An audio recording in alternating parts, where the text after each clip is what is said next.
बांग्लादेश की राजनीति में एक बार फिर इतिहास खुद को दोहराने की ओर बढ़ रहा है। देश में लोकतांत्रिक व्यवस्था को बहाल करने के लिए राजनीतिक समीकरण बदलते हुए नजर आ रहे हैं।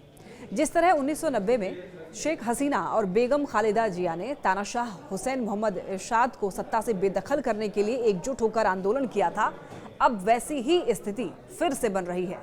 इस बार निशाने पर है नोबेल पुरस्कार विजेता और बांग्लादेश के मौजूदा मुख्य सलाहकार मोहम्मद यूनुस।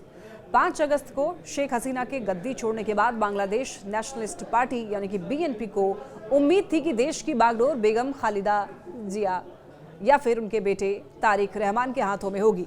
लेकिन हालात तब बदल गए जब मोहम्मद यूनुस ने मुख्य सलाहकार के रूप में सत्ता पर कब्जा कर लिया।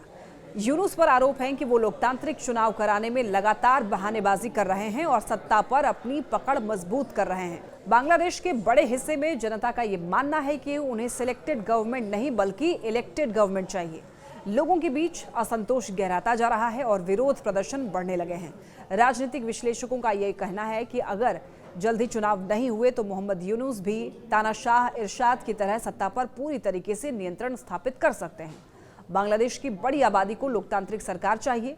जनता का गुस्सा और राजनीतिक दलों का दबाव मोहम्मद यूनुस की सत्ता पर पकड़ को चुनौती दे सकता है।